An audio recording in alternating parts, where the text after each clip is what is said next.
terceiro ano. Hoje nós vamos para a nossa aula 32. Ainda vamos falar um pouquinho sobre o solo, sobre o uso dos solos para agricultura, mas como que foi essa agricultura com o passar do tempo? Sempre se plantou, né? Sempre a gente plantou e colheu, desde que a humanidade existe essa prática do plantio. Então a gente vai falar um pouquinho sobre isso, né? Diferença de cultura, como será que os índios faziam, né? Algumas curiosidades. Vamos falar também como que a gente planta hoje, quais são os plantios que a gente faz hoje, como que isso interfere, pessoal, na nossa vida e medidas de controle da ação humana nesse solo. Então prestem bem atenção na aula de hoje, que vai ser bem interessante para vocês conhecerem um pouquinho desse plantio, como que era feita essa plantação aí nos solos. Será que as hortas são todas iguais até hoje em dia? Como que é feito esse plantio? Mas antes de começar a aula aí, vamos relembrar dos nossos combinados. A professora Lígia aí tem ouvido nos jornais, vocês também devem ter ouvido, que tem aumentado muito o número de casos de Covid. Então, quem puder agora, ficar em casa, o principal, usar as máscaras, né? Muita gente aí às vezes esquece ou acaba não usando máscara. Então, usar as máscaras, ficar em casa e encontrar aquele lugarzinho especial para estudar. Tá quase no finalzinho das aulas aí, mais um pouquinho, a gente vai finalizar esse ano aí tão repleto de conhecimento que a gente teve. Eu quero que vocês peguem o caderninho de vocês, anotem a data de hoje e a aula de ciências. Então, para isso, como sempre, a professora vai dar uns minutinhos para vocês.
Então, pessoal, eu vou mostrar para vocês aqui, essa parte que é legal, né, da nossa aula, que é sua atividade na videoaula. E essa semana a professora foi surpreendida aí que algumas professoras da escola Thomas Edison, elas fizeram atividades complementares e os estudantes mandaram fotos para elas. É uma equipe multidisciplinar de várias professoras e elas entraram em contato com a professora Lígia. E vocês vão ver no começo do vídeo já os estudantes fazendo imitação de animais da Escola Especial Thomas Edison. Outra professora também me enviou, numa escola especial, acho que é Maria de Lourdes, se eu não me engano, um foguete que o aluno dela fez. E outras atividades aí, um monte que os estudantes estão enviando para a professora Lígia. Então prestem bem atenção, quero agradecer muito aí a colaboração das professoras, dos núcleos e das mães que têm procurado e têm enviado várias atividades para a professora Lígia. Quem ainda não fez sua atividade, ainda tem tempo de me enviar aí. Então, muito obrigada para os professores e para todo mundo que tem se envolvido nesse momento da aula.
Então, pessoal, gostaram do vídeo? Muito legal a participação aí dos estudantes, né? Então, essa parte ficou uma parte aí que tá marcando aí a nossa videoaula. Então, quem ainda tiver atividades, mande para a professora Lígia. Eu achei muito legal, assim, essa parte das professoras se unirem e mandarem as atividades adaptadas, né? Atividades complementares que estão fazendo nas escolas.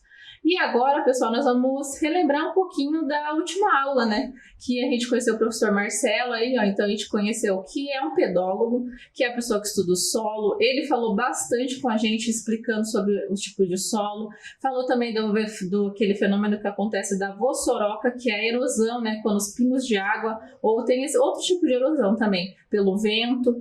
E ele falou sobre a vossoroca, quando vai caindo lá a água, vai formando começa com um suco pequenininho e chega a caber até um prédio, né? Quando cai muita água e vai formando aquele buraco e acaba indo para onde essa água, esse solo acabando nos rios. Então, muito interessante a aula, muito interessante o professor Marcelo falou. Quem não assistiu, assista. Ele falou também um pouquinho, pessoal, da forma correta de fazer as plantações em níveis, né? Para que não aconteça erosão, da cobertura que a gente tem que ter no solo para proteção do solo. Falou sobre essa questão que às vezes a gente tem o solo, não tem todas as partes dos níveis de solo. Isso é muito importante, que a gente nem todo o solo vai ter todos os horizontes. Isso a professora ele já também falou. Se for um solo mais novo, lá a gente vai ter o quê? A rocha, e vai ter lá aquela parte intermediária e o horizonte ó. Então, nem todos os solos vão apresentar todos os horizontes. A professora ali já fez com vocês aquele modelo didático para que vocês possam conhecer os horizontes, mas nem todos os solos vão ter todos os horizontes. Então, é muito interessante que vocês prestem atenção nessas partes da aula, e quem tiver em dúvida ainda, dá mais uma assistidinha no vídeo do professor Marcelo, porque foi muito interessante, ele fez especialmente para vocês. Nós falamos também, pessoal, um pouquinho da classificação dos solos conforme a sua textura. Então, conforme a textura, nós vamos ter mais ou menos, três tipos de solo, né? Que a gente vai classificar como arenosos, argilosos e umíferos. Daí eu quero que vocês lembrem da nossa experiência. Vocês fizeram a experiência em casa? Então, os solos arenosos foram aqueles que as partículas são maiores. Então, o que aconteceu? A água passou com bastante facilidade. Quando a água passa com bastante facilidade, significa o quê? Que esse solo ele é carregado mais facilmente. Então, ele vai ter dificuldade para reter nutrientes. Então, se eu for fazer, por exemplo, uma agricultura, um plantio nesse solo, será que vai dar certo? Como será que vai ser esse plantio? Se não agrega nutrientes, como que eu vou fazer o plantio e essas plantas vão se desenvolver? Pensa um pouquinho aí. O solo argiloso já é aquele solo que as partículas são bem fininhas e elas ficam muito unidas. Se você conseguir argila, ou pegar até mesmo a argila comprada, que ela não é só argila, tem outros componentes, se você esfregar no meio do dedinho, assim você vai sentir as partículas bem fininhas, porque elas estão muito agregadas. Então ali a água vai passar com maior dificuldade, demora bastante. E a água até fica mais límpida, porque acaba filtrando essa água. E no solo que é umífero, ou um solo mais orgânico, assim, que tem bastante matéria orgânica, o que acontece? Esse é um solo que vai passar intermediário. Ele vai ter um pouco de areia, um pouco de argila, e o mais importante, ele vai ter matéria orgânica ali nesse solo, que vai ser o solo O, o solo A, ali ele vai ter mais componentes orgânicos, vai ter animaizinhos ali, vai ter minhocas, por exemplo, formigas, que vão fazer com que esse solo ele fique mais rico, e vai ter matéria, vai ter bactérias, vão ter alguns tipos de fungos ali que vão fazer a decomposição. Então, isso é muito importante. Só que esses três tipos de solo não são os solos que vão classificar os solos que existem no mundo inteiro. Vocês escutaram o professor Marcelo falar que existem mais ou menos 800 tipos de solos, né? Ele falou. No Brasil, eles são classificados mais ou menos 13 tipos de solos. A professora ali já trouxe para vocês lerem junto comigo um texto da Ciência Hoje das Crianças, que vai falar assim, ó, sobre os solos brasileiros. Aí vocês vão ver que eles recebem outros tipos de nome, que não são só arenosos, argilosos e umíferos. Na verdade, a gente não usa muito essa classificação para classificar o solo, porque nem todo solo vai ser argiloso, umífero e arenoso. Não dá para a gente classificar. Isso é apenas uma característica que a gente vai usar de forma geral. Entendeu? Então, quando a gente vai ver no nosso livro, a professora fala com a gente assiste um vídeo, fala só solo arenoso, argiloso e umífero, é a característica de acordo com a textura, com essas características que a professora ali já falou. Mas, na verdade, o nome do solo ele vai mudar. Então, a gente vai ler esse texto para vocês conhecerem um pouquinho mais dos solos que existem no nosso país. Tá? Sendo que no mundo inteiro vão existir outros tipos de solo. Então, vamos ler um pouquinho esse texto? Então, ó, o chão sempre parece... Ciência das crianças, tá, pessoal? Solos brasileiros. O chão sempre parece igual para você? Não estou falando de piso de madeira, nem tapetes, e sim dos solos que observamos na natureza. Você sabia que existem muitos tipos diferentes deles? Com histórias, propriedades e utilidades bem variadas. Então, o solo é muito útil, tá, pessoal? Não só para o plantio, mas para outras coisas também. Neossolos, ó, são solos jovens, formados há centenas ou milhares de anos. Pensa, se esse solo é centenas ou milhares de anos é um solo jovem, imagina um solo mais velho. Ocupam um pouco menos de 1/20 do território nacional. Podem ser muito arenosos ou muito argilosos. Então, olha a característica que ele vai ter. Ó, ele pode ser arenoso ou argiloso, com cores variando de cores claras e escuras, muito rasos ou muito profundos, com boa ou má fertilidade. Essas características requerem muito cuidado na hora do uso da agricultura, para que as plantas possam crescer adequadamente, sem degradar o meio ambiente com a erosão. Mitossolos são solos minerais argilosos. Lembra que a professora falou isso para vocês, que os solos argilosos eles têm uma parte mais mineral? Que podem ser férteis ou não. Ocupam mais de 1/100 do território brasileiro, principalmente no estado da região sul, então é encontrado na nossa região, e em São Paulo. Tem coloração, então tem a cor, né, avermelhada, escura ou amarronzada, e não apresentam problemas de encharcamento. São excelentes para a agricultura. Olha que interessante, então é um solo que é bom para a agricultura. Organossolos, pelo nomezinho a gente já vai vendo ali, ocorrem de forma bem espalhada pelo Brasil, nas áreas com excesso de umidade, como várzeas. Em sua constituição, há poucos minerais e muitos restos de vegetais. Tem cores fortes que variam de marrom escuro a preto. Como normalmente se encontram cheios de água ou encharcados para serem utilizados na agricultura de legumes, hortaliças, legumes ou pastagens, precisam ser drenados.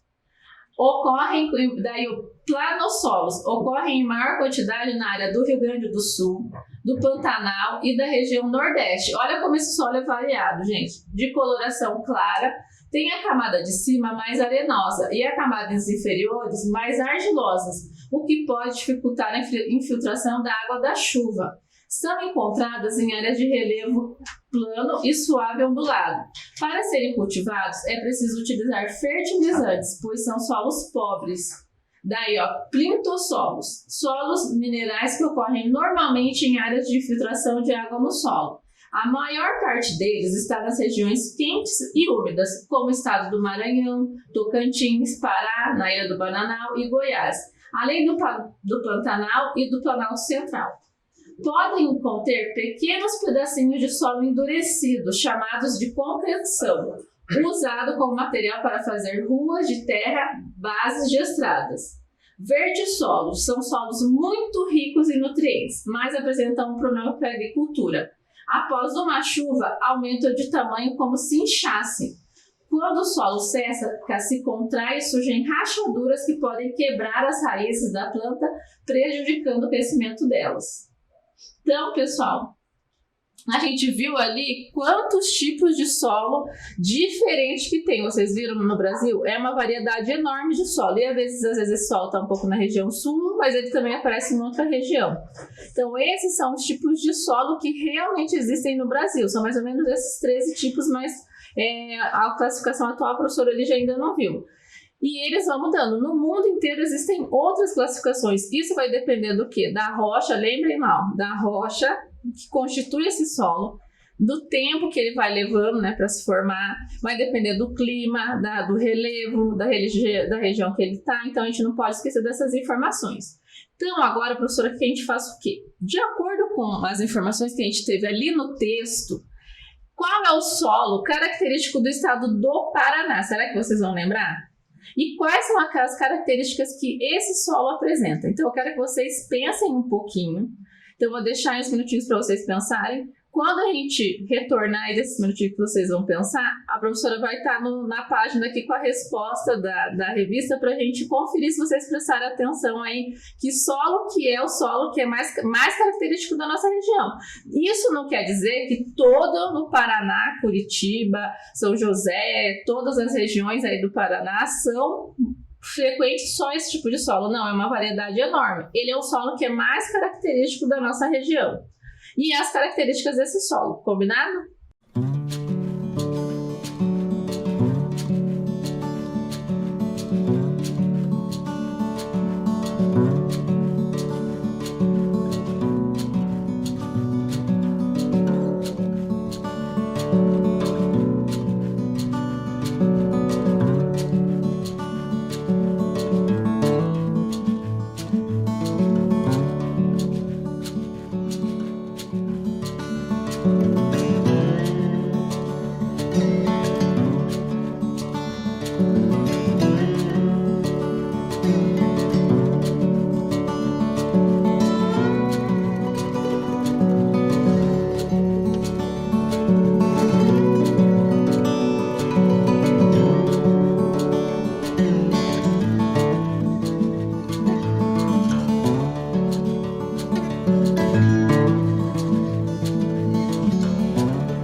Então, lá, pessoal, vamos ver quem acertou. Então, o solo característico da nossa região, lembre-se que não é do Paraná inteiro, hein? Essa informação tem que ficar guardada. É o nitossolos, ó.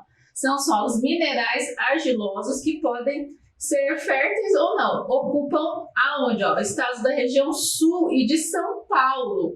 Qual que é a característica dele que a professora Lígia perguntou, pessoal? Tem a coloração avermelhada escura ou amarronzada. Não apresentam problemas de encharcamento, então eles são solos que são bons para agricultura, são excelentes para agricultura. Então a informaçãozinha que a professora perguntou está aqui, ó, nitossolos. Então quem não fez aí, ó, já aproveita, quem não lembrava, aproveita e coloca sua resposta aí na sua atividade. Então, pessoal, agora a gente vai conhecer um personagem aí muito legal. O nome dele é João Torrão. Esse livro foi escrito assim a várias mãos, aí vamos dizer assim, pelo pessoal lá da USP, da Universidade de São Paulo, lá muito legal. E eles colocaram várias informações sobre como que se forma o solo, sobre as informações sobre o solo, sobre a agricultura, de uma forma bem lúdica, bem divertida para as crianças aprenderem. E a professora Lígia reproduziu aqui para vocês algumas partes do livro. Não são todas as páginas do livro, mas se você tiver interesse, com a ajuda de um adulto, se você colocar no Google lá colocar assim, João Torrão, você pode ter acesso a esse livro e ler o livro inteirinho. Ele é muito interessante, que no final dele tem experiências para vocês fazerem, ele tem várias coisas que vocês podem realizar com a família em casa. Então não dá para a professora Lígia fazer todas as atividades na aula. Tem o experimento do solo argiloso lá que a gente fez, ele tem experimento para vocês fazerem assim, se um solo tiver sem plantas, o que vai acontecer com ele. Então é muito legal, muito interessante o livro. E a professora vai ler com vocês alguns trechos assim da história, mas não é a história completa, para a gente ir discutindo sobre o que a gente já aprendeu e algumas coisas que a gente vai aprender hoje. Então vamos lá para a leitura? Então o nome do livro é assim, ó, João Torrão, Um Pedacinho de Solo. Então, ó, primeiro ele vai se apresentar. Olá, eu sou o João Torrão, sou um pedacinho de solo e a minha casa é aqui embaixo, onde quase ninguém repara. Não pense que por viver aqui embaixo sou menos importante. A vida aqui é bem agitada. Acontecem muitas coisas que ninguém vê. Você quer saber um pouco mais sobre mim? Então vamos conhecer um pouquinho mais sobre a vida lá embaixo da terra, pessoal. Mas afinal, você sabe quem eu sou? Você sabe o que é solo? O solo também é conhecido por muita gente como terra. E é verdade, né, pessoal? Quando a gente fala em solo, uma das primeiras imagens que vem na nossa cabeça é um pedacinho de terra. E é muito importante para a vida do homem, dos animais e das plantas. Assim como você, eu também tenho uma mãe. Você já ouviu falar dela? Ela é a pedra, ou como eu chamo, de rocha-mãe. Como ela era bonita quando ela era jovem. Olha que legal a ilustração mostrando ali, ó. De onde vem o solo? Da rocha-mãe. Isso a gente aprendeu, né, quando a gente fez a nossa experiência. Não pense que isso acontece rápido, pois não acontece. Eu, por exemplo, sou um solo jovem. O solo mais velhinho é o que sofreu mais intemperismo durante a vida. Intemperismo, gente, é a ação do tempo, da chuva, dos ventos, do sol, do clima. Então vai sofrendo, a rocha vai sofrendo e ela vai se degradando ali. Lembra? A gente já assistiu um vídeo sobre isso. Mas também pode ter enfraquecido através de algumas ações humanas, que eu irei contar mais tarde. Então, gente, a ação humana sobre esse solo, sobre essas rochas, vão fazendo com que também ocorra a degradação dessas rochas. Lembra que eu disse que a vida aqui embaixo é bem agitada? Pois é, o solo também é composto de outras partes além dos pedacinhos de rocha que falei. No solo também existe ar, a gente falou isso, água e matéria orgânica. Matéria orgânica você já sabe o que é. E tanta coisa acontece aqui embaixo. Matéria orgânica é o resto de vegetais, animais que já morreram e se desmancharam e também os que ainda estão vivos, que ainda ajudam a formar o solo. Entendeu como existe muita movimentação aqui embaixo? Não se esqueça que todos ajudam na formação do solo, os insetos, as minhocas, as plantas e até mesmo você, os seres humanos. Olha que legal o desenho ali, ó, do que está acontecendo ali embaixo. Você percebeu que os solos possuem uma organização. Ele pode ter várias camadas que se formaram umas sobre as outras, desde a rocha-mãe, e essas camadas são chamadas de horizontes. Essa parte a gente já viu na outra aula, né? Assim como você, os solos mais novos ainda não cresceram tudo que poderiam.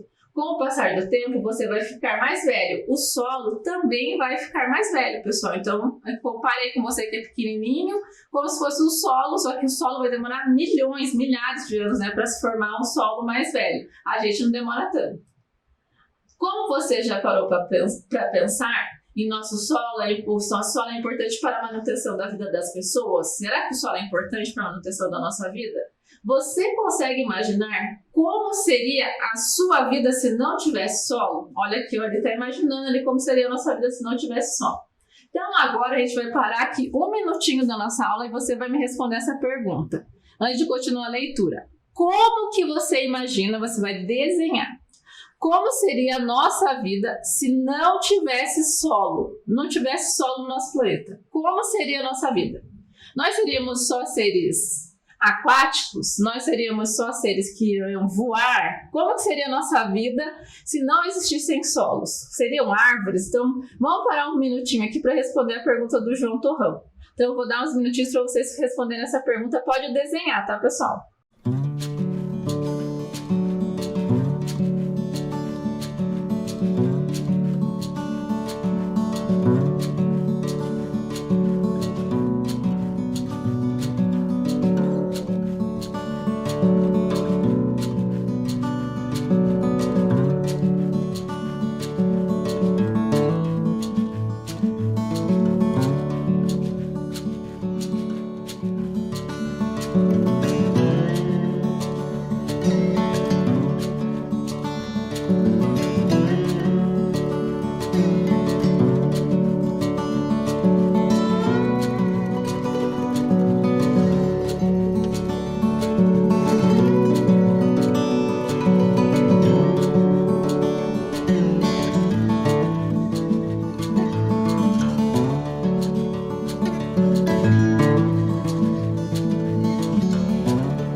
Então, pessoal, fizeram o desenho aí, responderam? Eu estou muito curiosa aí que vocês me enviem, eu quero ver como que vocês imaginam que seria o mundo, o planeta sem solo. Como que seria se a gente não tivesse solo?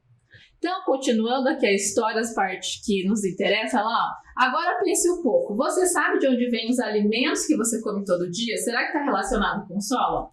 Antes de chegar na sua casa, seus alimentos passam por vários outros lugares. Por exemplo, alguém que comprou no mercado para você. E antes de chegar no mercado, para serem vendidos, os alimentos tiveram que ser plantados. Os alimentos são plantados no solo, é o solo que fornece os nutrientes necessários para que as plantas cresçam fortes e produzam os alimentos.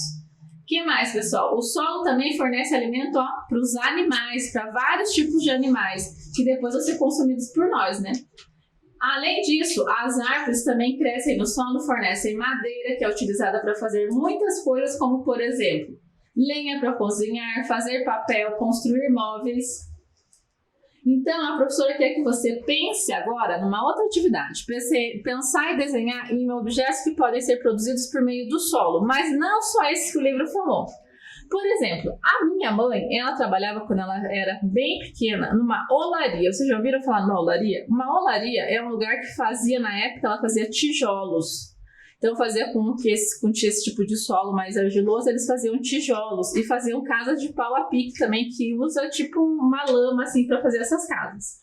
Hoje em dia, gente, os solos eles são utilizados para fazer cerâmicas, artesanato. Se vocês forem pesquisar, uma infinidade de coisas são feitas através do solo. Então, a professora quer que você pense, essa que eu vou deixar como uma tarefinha de casa, e você desenhe objetos que podem ser produzidos por meio desse solo. Então, para vocês verem quantas utilidades que o solo tem, não só para a agricultura, mas também no nosso dia a dia. Então, essa atividade eu vou deixar como uma tarefa de casa. Então, eu vou deixar um tempinho só para vocês copiarem e pensarem aí, pesquisarem como que onde o solo é utilizado no nosso dia a dia.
Então, agora, pessoal, vamos continuar lá.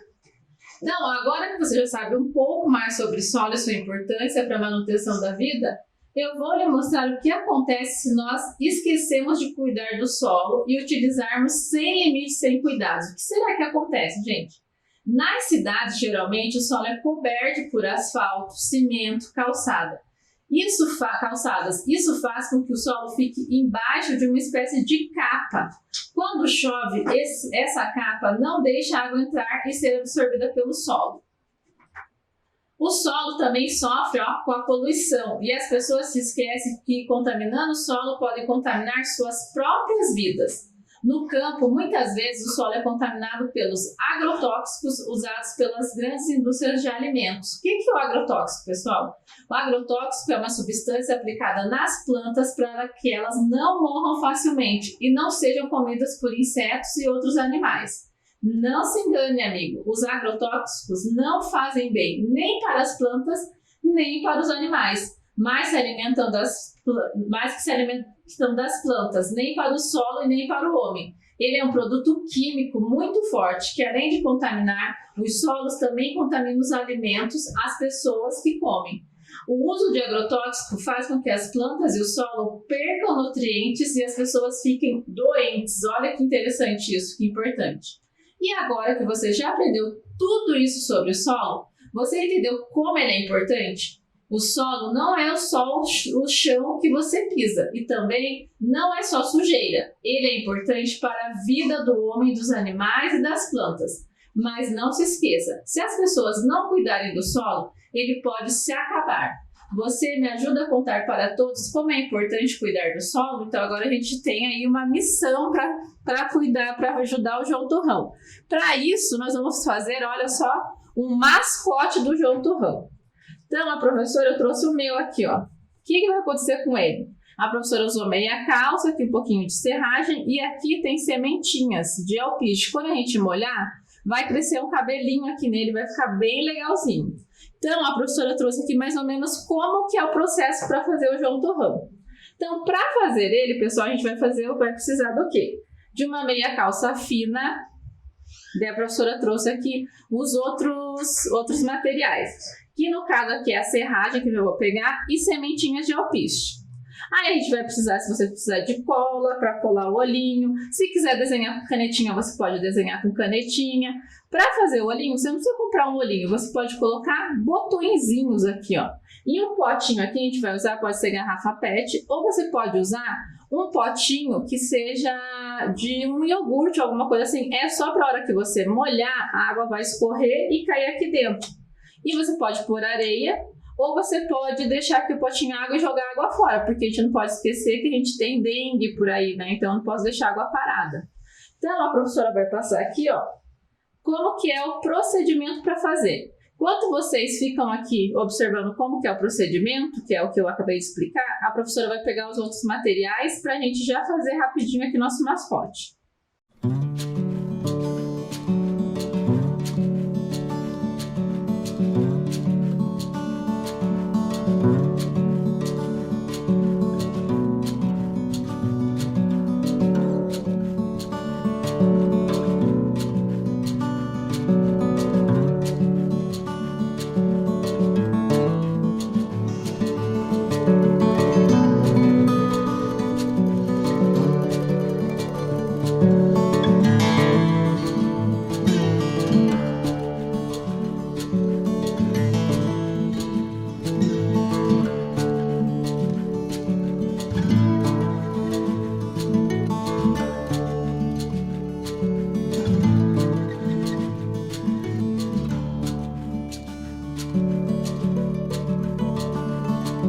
Então, a primeira coisa que a gente vai precisar, ó, pessoal, de uma meia calça. Não precisa ser uma meia calça nova, pode ser velha, usada, porque você pode dar um nó na ponta, nas duas pontas vai dar certo do mesmo jeito. Aqui a professora ali já tinha essa meia calça, ó, ela já tá cortada aqui, então a gente pode pegar qualquer pedaço de meia calça. Então, o que que você vai fazer? Você vai cortar um pedacinho de meia calça, que vai ser a parte aqui, que vai ser a cabecinha do João Torrão lá. Aqui dentro, ó, a professora pegou alpiste, que é essas comidinhas que a gente dá para passarinho, que é bem fácil de comprar. E por que a professora pegou alpiste? Se você quiser, você pode pôr umas outras sementinhas, mas tem que ser sementinhas pequenininhas. Por que a professora pegou alpiste? Porque ele germina super rápido. Então você vai pegar mais ou menos uma mãozinha aqui de alpiste, ó, e vai colocar aqui dentro. Depois que você colocou o alpiste, você vai pegar, essa daqui é serragem. Aqui é aquela serragem que a gente coloca para hamster. Mas se você tiver outra serragem, outro tipo de serragem também de madeira, pode ser usado da mesma forma. Você vai vir aqui e vai colocar aqui, ó, serragem. Até ficar meio gordinho. Você vai enfiando aqui a mãozinha, vai colocando a mãozinha com a serragem, até ficar do tamanho que você desejar. Se você quiser um bonequinho bem gordinho, você faz um cabeção nele. Se você quiser ele menorzinho, você pode fazer igual da professora. Depois aqui, olha pessoal, você vai dar um nozinho na ponta. Dei o nozinho. Vai sobrar uma pontinha aqui. Essa pontinha você pode cortar. Aí depois a professora só vai mostrar aqui, ó. Então aqui é a cabecinha do João Torrão já pronta. Se você quiser, você pode desenhar com cola colorida a boquinha, os olhinhos, ou você pode colar botãozinho para colocar os olhinhos. A professora ali já fez o meu aqui, olha. Eu fiz aqui, colei 2 olhinhos, fiz uma boquinha. Eu não fiz o nariz porque eu não quis. vocês podem fazer da maneira que vocês quiserem. Quando o cabelinho crescer, olha aqui, eu tenho uma imagem aqui, olha. Quando o cabelinho crescer, você pode até colocar uns lacinhos ali, quem quiser fazer uma menininha, pode colocar um lacinho ali. Então essa daqui é o nosso bonequinho de hoje, o nosso mascotezinho de hoje, combinado? Então quem quiser fazer aí, tá? A nossa ideia é essa. Mas você pode fazer outro mascote se você quiser, de outra forma. Então que legal, né, pessoal? A gente fez o mascote e é muito interessante saber aí da história do João Torrão, porque ele fala da questão das plantações. Que as plantações, elas são feitas com agrotóxico, muitas vezes queimadas, e isso tudo prejudica não só o solo, como as plantas e a nossa saúde também. Mas você sabia que nem todo o tempo foi assim? Por exemplo, os indígenas, eles têm um respeito muito grande pelo solo. E eles têm diferentes formas de plantar para não degradar esse solo. E eles até criam lendas sobre alimentos, sobre várias coisas, como eles criavam sobre o sol e sobre a lua, para continuar repassando esse respeito por esse solo e por esse alimento. E a professora Alessandra, ela vai contar uma história para vocês, que é muito interessante, que é sobre a lenda da mandioca. Então vamos escutar essa história com a professora Alessandra, que é uma maneira de respeitar o solo quando a gente também cultiva de forma adequada os alimentos. Que tal uma sopa de mandioca? Eu estava aqui mexendo e percebi como a mandioca é branquinha, né? E aí, eu me lembrei de uma coisa. Você conhece a história da origem da mandioca?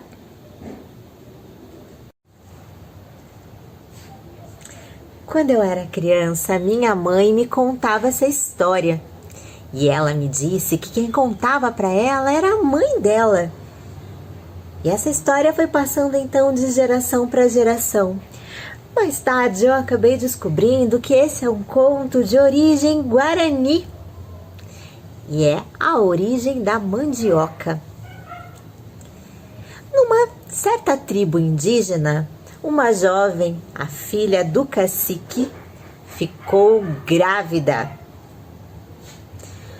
O cacique logo ficou muito triste e decepcionado, porque ele queria que sua filha se casasse com um nobre, ilustre, corajoso guerreiro, mas agora ela estava grávida de outro homem. Porém, numa noite, o cacique dormiu e sonhou com um homem branco que dizia para ele que não ficasse preocupado, que sua filha não o havia enganado.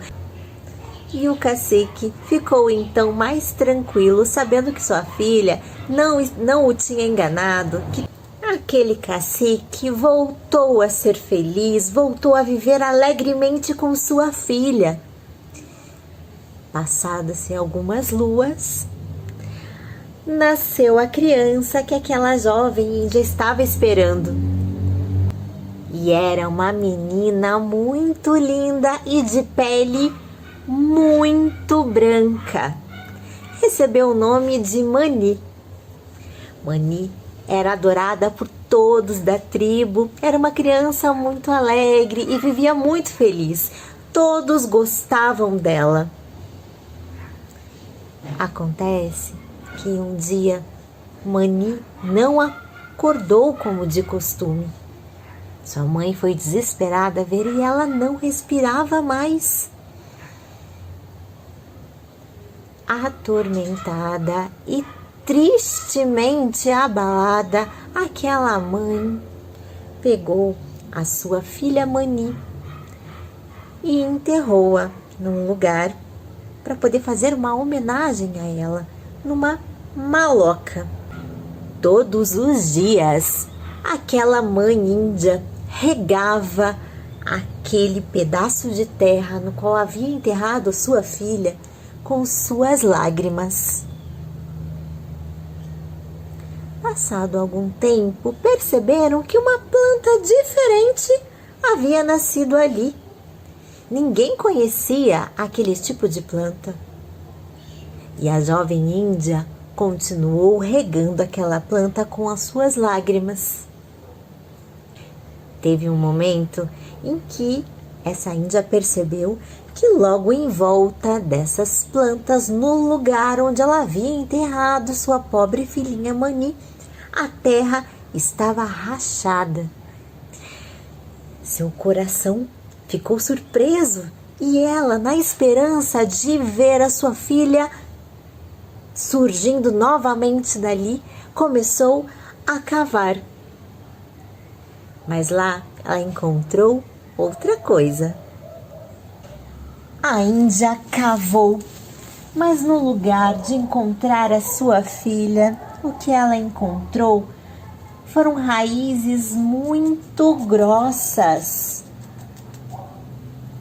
com o interior branco como leite. Aquele passou a ser o alimento principal de todas as tribos indígenas e deram o nome de Manioca, que quer dizer a casa de Mani. De manioca virou mandioca, que hoje a gente conhece muito bem, não é? Essa história acaba por aqui, mas a gente ainda se encontra em outra história. Até lá!